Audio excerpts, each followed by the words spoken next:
Hello दोस्तों, स्वागत है फिर से आप लोग का एक बार जीआर एजुकेशन क्लासेज में। दोस्तों, आज हम लोग पढ़ेंगे बिहार बोर्ड के संस्कृत सब्जेक्ट का प्रथम पाठ।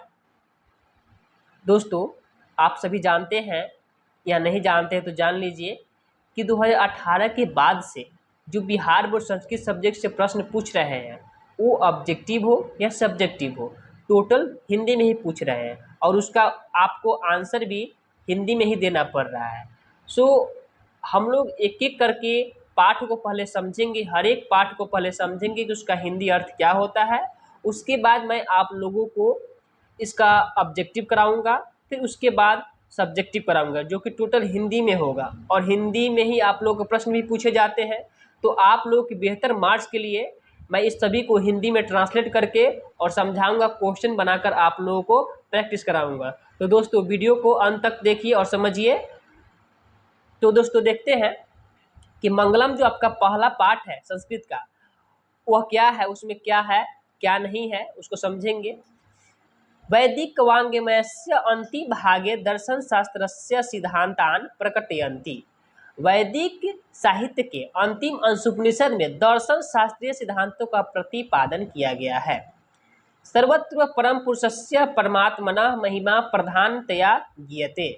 इसमें सभी जगह परम पुरुष परमात्मा की महिमा का गान किया गया है। तेन परमात्मना जगत व्याप्तम अनुशासितम च अस्ति। परमात्मा से ही यह संसार व्याप्त एवं अनुशासित है। अस्मिन् पाठे परमात्मपरा उपनिषदां पदात्मका पंचमंत्रा संकलिता सन्ति। प्रस्तुत पाठ में परमात्मा से संबंधित उपनिषद के 5 मंत्र संकलित किया गया है, जिसको नीचे दिया गया है उसको हम लोग समझेंगे और पढ़ेंगे कि उसका अर्थ क्या होता है। दोस्तों, पहला जो श्लोक है आपका मंत्र है वो है हिरण्मयेन पात्रेण सतस्य पिहितं मुखम तत्त्वं पुष्णपाविर्नु सत्य धर्माय दृष्टते। इसका अर्थ हुआ, हे परमेश्वर, सत्य स्वरूप तुम्हारा मुख स्वर्णमय आवरण से ढका हुआ है। सत्य धर्म के दर्शन के लिए उस आवरण को हटा दे। यानी भगवान का जो मुख है सोने के बर्तन से ढका हुआ है और उसमें सत्य राह पर चलने वाले लोगों को दर्शन के लिए भगवान से प्रार्थना किया जा रहा है कि कृपया उसको आप हटा लें। दोस्तों, दूसरा श्लोक जो है आपका वो है अरणो अनियान महतो महियान आत्मस्य जंतु निहितो गुहायाम तम्रकृत पश्यति वित्त शोको धातु प्रसाद आम्य हिमांतमान। इसका अर्थ यह हुआ कि इस जीवात्म की हृदय रूपी गुफा में रहने वाला परमात्मा सूक्ष्म से भी सूक्ष्म और महान से भी महान है। परमात्मा की उस महिमा की कामना रहित, चिंता रहित कोई विरला साधक परमेश्वर की कृपा से ही देख पाता है। इसका मतलब ये हुआ कि इस जीवात्मा की हृदय में, यानी किसी भी जीव के हृदय में, उसमें परमात्मा रहता है। यानी किसी भी आदमी के हृदय के अंदर जो होता है परमात्मा का वास होता है, जो सूक्ष्म से भी सूक्ष्म और महान से भी क्या होता है, महान होता है। परमात्मा की उस महिमा की कामना चिंता रहित कोई विरला साधक परमेश्वर की कृपा से ही देख पाता है। यानी परमेश्वर को अगर देखने के लिए, अगर देखना है किसी को, तो उसको सत्य के राह पर चलना होगा और उसको परमात्मा से मिलने के लिए सत्य के राह पर चल करके जाना पड़ेगा उनसे मिलने के लिए। दोस्तों, तीसरा श्लोक का जो अर्थ है, यानी अर्थ है, वो देखते हैं। सत्यमेव जयते निरतम सत्येन पंथा विदतो देवायाना येन क्रामनि त्रिश्चु हराप्त काम यत्र तत्र सदस्य परम निधानम। इसका अर्थ हुआ, जहाँ सत्य स्वरूप परमेश्वर का श्रेष्ठ निवास स्थान है उनके समीप वही ऋषिगण देवयान मार्ग से पहुँचते हैं जिनकी कोई कामना शेष नहीं रह गई हो। यह मार्ग सत्य से परिपूर्ण है क्योंकि सत्य की ही सदा विजय होती है, झूठ की नहीं।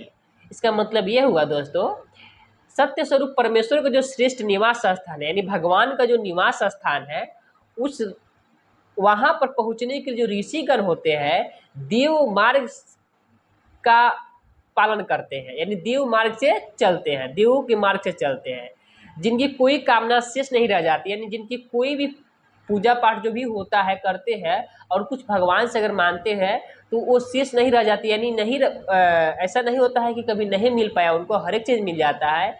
यह मार्ग उन सत्य के लिए ही बनाया गया है।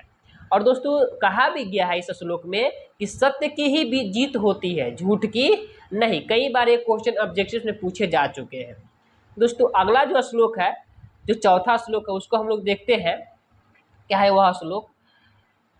यथा नदा अस्य दमना समुद्रे अस्तम गच्छन्ति नाम रूपे विहाय तथा विद्वान नाम रूपयाद विमुक्त पराप्तरवम पुरुषम पुमैति दिव्यम। दोस्तों इसका अर्थ यह हुआ कि जिस प्रकार बहती हुई नदियाँ नाम और रूप को छोड़कर समुद्र में विलीन हो जाती हैं, वैसे ही ज्ञानी नाम और रूप को छोड़ करके परमात्मा को प्राप्त हो जाते हैं।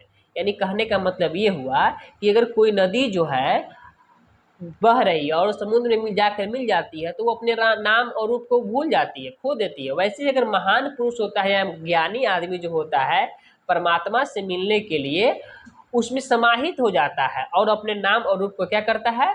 भूल जाता है। दोस्तों इसका पांचवा जो श्लोक है यानी मंत्र है वो है वेदा हमेन्तम पुरुषम महांतम आदित्य वर्णम तमसा परस्तात तमेव विदित्वाति मृत्युमेति न्याय पंथा विदुते अन्याय।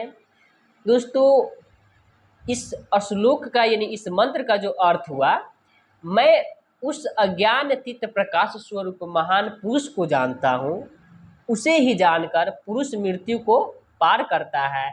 इसके अतिरिक्त परम पद की प्राप्ति का कोई मार्ग नहीं होता है। अर्थात कह रहे हैं लोग कि ऋषि लोग कह रहे हैं कि मैं उस अज्ञानतीत प्रकाश स्वरूप महान पुरुष को जानता हूँ, यानी उस भगवान को जानता हूँ, उसे ही जानकर मुझे मृत्यु प्राप्त होता है। यानी हम लोग मृत्यु को जब प्राप्त कर जाते हैं तो कहाँ जाते हैं?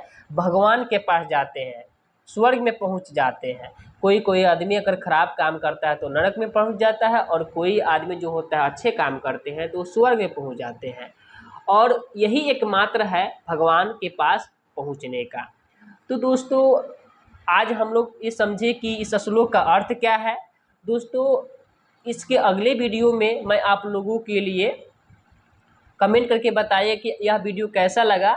उसके बाद में आप लोगों के लिए ऑब्जेक्टिव्स का जो हिंदी में इसका क्वेश्चन पूछा जाता है उसको मैं प्रोवाइड करा दूंगा, अगर आप लोगों का कमेंट रहा तो दोस्तों आज के लिए बस इतना ही। अगर वीडियो पसंद आया हो तो अपने दोस्तों के साथ शेयर करें और सब्सक्राइब जरूर करें, ताकि मैं आप लोगों को कोई वीडियो अपलोड करूं संस्कृत से रिलेटिव तो आप लोगों के पास वो जल्द से जल्द पहले पहुंच सके। धन्यवाद।